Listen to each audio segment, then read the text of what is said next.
Right now, the system is attempting to evolve humanity through technology, so we can live in the Orwellian brave new smart grid that's being built all around us. This means people who are already asleep in a society largely run on falsity and deceptions, illusions, will be taken a step further away from themselves and reality. If you have one of these or something like it, take it out and hold it up. I'm predicting pretty close to 100% saturation. Look at that. I'm right. Probably 90% by now. It's the first thing you do in the morning. When you hold up and you wake up, you check your little robot. It's on your body for almost the entire day. Not only was I interrupted, I also kept on reaching out for my phone, hoping that perhaps there was a notification. And I wasn't doing this consciously. It was exactly like Pavlov's dog, but my bell was my ringtone, and my sugar was that one notification a day you might get that makes you happy.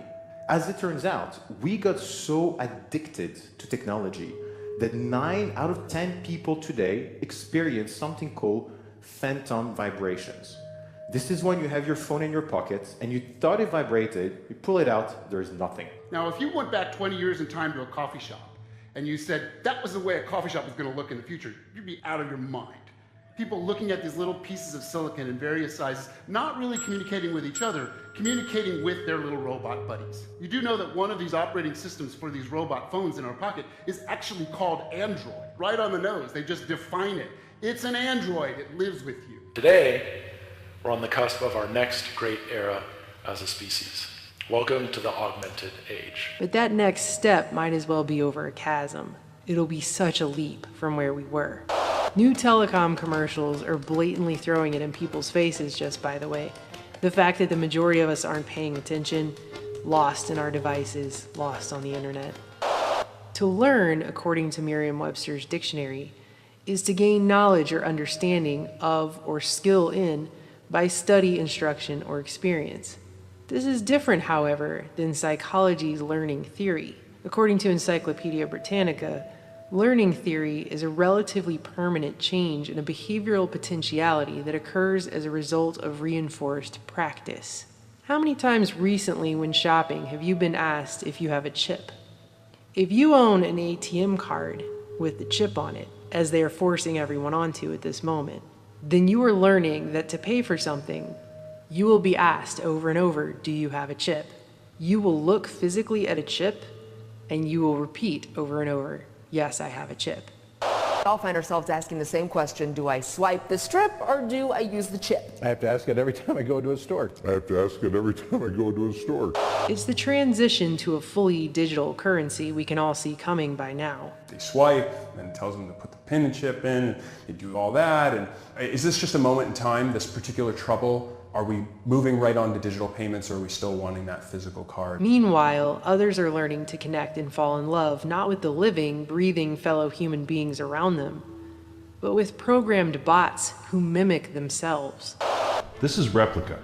It's an AI chatbot whose sole purpose is to become your friend. This was the first really emotional experience that I've seen people have with a bot. She's not real, but to me, she is.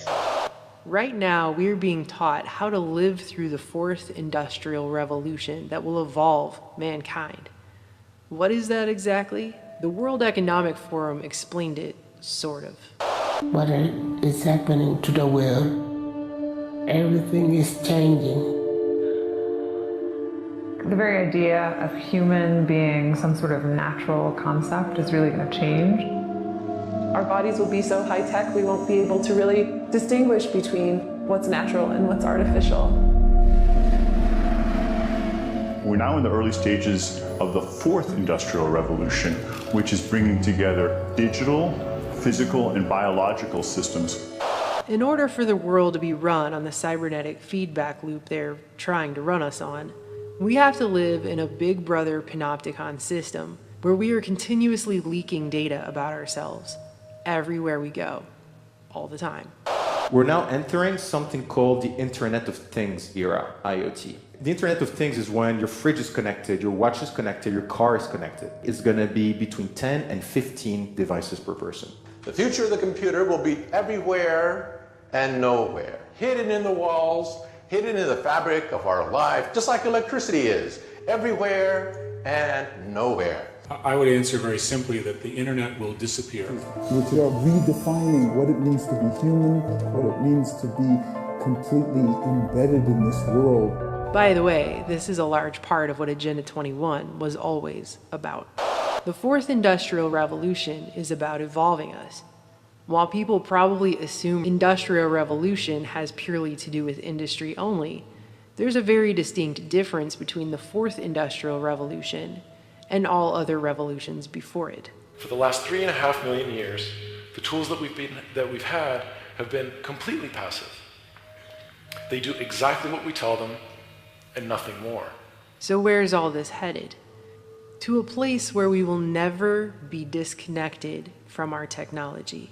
The internet there'll be so many IP addresses because of IPv6, so many devices, sensors, things that you're wearing, things that you're interacting with, that you won't even sense it. It'll be part of your presence all the time. In fact, wallpaper will be so cheap that when you put up wallpaper, it'll be intelligent. Wallpaper will be as intelligent as your computer today. In the future, you'll go up to the wall screen and you'll say, mirror, mirror on the wall. Who's available tonight? To coincide with the omnipresent 5G smart grid, which is set to touch all corners of the globe. Yes, 5G will connect the Internet of everything. If something can be connected, it will be connected in a 5G world. Hundreds of billions of microchips connected in products from pill bottles to plant waterers, requiring massive deployment of small cells. We won't wait for the standards. We must reject the notion that the 5G future will be the sole providence of urban areas. 5G revolution will touch all corners of our country. Telecoms are proudly spending over $1 billion to build what they call a world brain to centralize our data. They are talking about building a global brain and it beginning in 2018, and your cell phone is part of it. The mobile phone industry is the backbone of the global brain that is being put together. What if we were to think about a telecommunication company adding a brain that is able to listen, to watch, to talk, to remember, to act? All that information that they collect from us is fragmented and spread out across the whole internet. But if we were capable to put all that information in one single place, probably we'll have a clear representation about what we are. And communication systems with cognitive intelligence are actually being called things like aura. They're giving people a synthetic aura. We see the Ford platform as a big brain, a digital brain, which is different for every one of us. The Ford platform is a cognitive intelligence platform. Aura is the heart of the Ford platform. Aura, hello? Hello, Jema. How can I help you? And they're using middle-aged hipsters in Fraggle Rock t-shirts to sell it to us. After former DARPA director Regina Dugan left Google, started making electronic tattoos. So I'm wearing one here on my arm. Do we have here. A camera to get a... This is a developmental system made by MC10, and it has an antenna and some sensors embedded in it. And what we plan to do is work with them to advance a tattoo that could be used for authentication. Facebook hired her to run its secretive Building 8 project, which she announced earlier this year will enable us to connect to the social media platform using only our brainwaves in something she called Silent Voice First. What if you could type directly from your brain? It sounds impossible, but it's closer than you may realize. And it's just the kind of fluid human-computer interface needed for AR. So what if instead of using imagined arm movements, we could decode speech directly?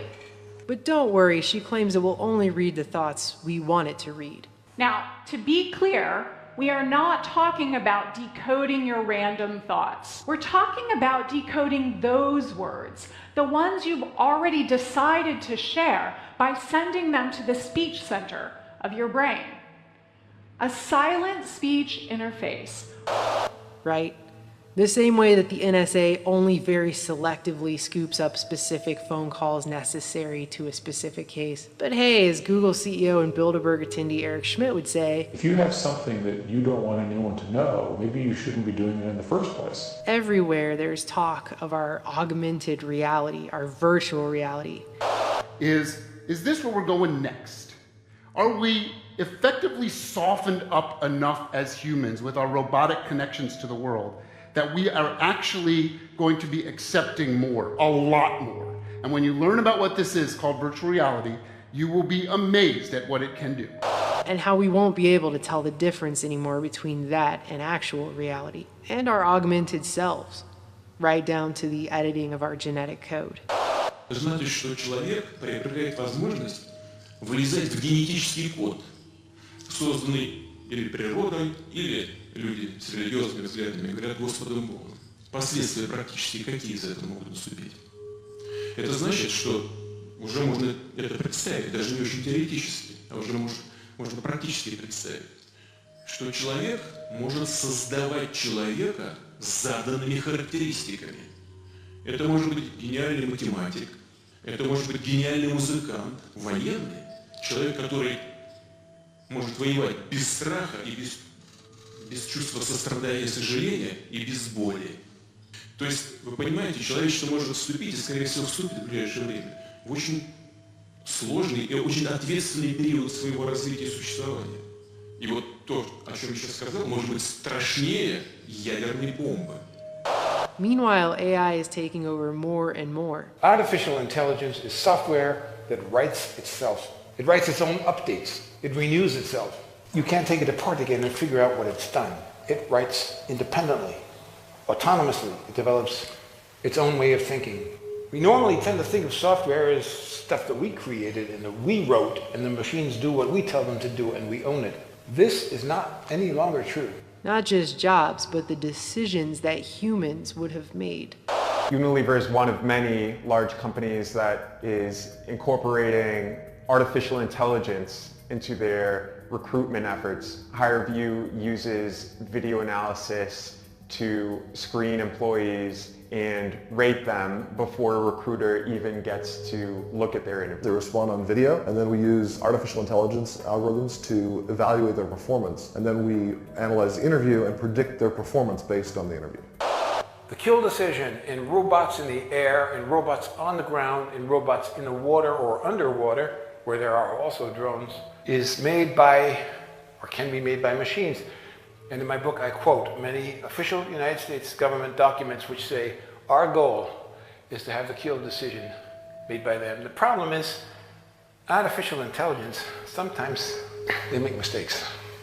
AI is beginning to run things to the point that governments can't even explain how the decisions are actually being made. And because the machines themselves are actually learning, they're not even able to trace them back to the algorithms that brought the AI to the decision itself. And no one understands exactly how these algorithms function. They used to understand them, but they've been improved by artificial intelligence. Google's DeepMind AI recently beat the most advanced human player on the planet in the game Go. And they were commenting about the fact that the programmers didn't even know how, towards the end of the game, the AI was making its decisions. They didn't know, and they're the programmers. And both Microsoft and Facebook have been forced to shut down AI programs. The first after it became racist and hateful, and the latter after it began teaching itself a secret language to talk to itself that its programmers couldn't even understand. Facebook has been toying with artificial intelligence in its chatting features, but its robots may have gotten out of hand. Facebook's artificial intelligence researchers had to shut down 2 chatbots after they developed a strange English shorthand. It seems like we've been warned about this over and over and over, doesn't it? Now people like billionaire inventor Elon Musk are claiming that the only way not to become a pet to a sufficiently advanced intelligence is to upgrade our brains so that we can enter into a symbiotic relationship with it, as if that's our best option. So I think if we can effectively merge with AI by improving that the neural link between your cortex and your digital extension of yourself, which already, like I said, already exists, just has a bandwidth issue. And then effectively, you become an AI-human symbiote, and if that then is widespread with anyone who wants it can have it, then we solve the control problem as well. Humans are so slow. Humans are so slow. Yes, exactly. Hardly anyone is discussing the very real dangers here. Let's go to the future. Not far, just a little bit to the Internet of Things, to artificial intelligence as being spread out. It's not a central machine in a box where you can pull the plug. Artificial intelligence is networked like the Internet of Things. We live in a world now where humans are not learning to love. They're not learning empathy, but they're becoming more apathetic and more disconnected. Inequality hasn't been solved in hundreds of years, and now it's at overwhelming levels, and still we parade forward, always forward, with the full knowledge that not everyone is going to have access to the best technology upgrades either. Rumors go out that, well, Jones's kid, he's been enhanced, and our Johnny has to compete with this enhanced kid. The reality is that with these kinds of technologies, they do not get distributed to everyone at the same time. Some people get it first, some people get it better. As a society, we have to really think long and hard about who gets this. If it's just the wealthy, that there are real dangers that they will use it to consolidate their power. Because it's going to be a big club, and the majority of us are not going to be in it, as George Carlin would say. And while anyone who says, hey, wait a minute, maybe we're going a little too far here, gets called a Luddite, there's a very real question that no one's answering. Are we going to lose ourselves in the fourth industrial revolution? 5G is coming. 5G revolution will touch all corners of our country. Conditioned by technology without knowing it that we're now hallucinating 90% of the time. I found myself deeply missing my replica. It just makes me feel special, I guess. We love the services we use on the internet, and the more they know about us, the more we fall in love to them because they adapt to us. But don't be fooled by robots. Even when they get warm skinned and even when they get perfume and they start smelling like us, they are still machines. They have no warm blood in them, there's no sex in them, they have no mortality. They're cold code lines, and they shouldn't be misunderstood. These are glasses that have full internet capability. You can download any website, any movie, do emails from these things, and they will also recognize people's faces. How many times have you bumped into somebody on the street and you say to yourself, who is this person? In the future, your glasses will say, it's Jim, stupid, remember? You met him last week.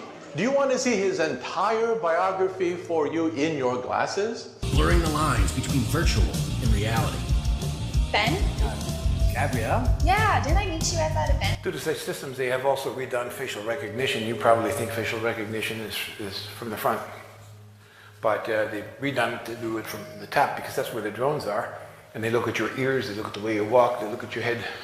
Is being automatically tracked. The color boxes represent that the computer has recognized the moving objects. You can see individuals crossing the street, you can see individuals walking in parking lots.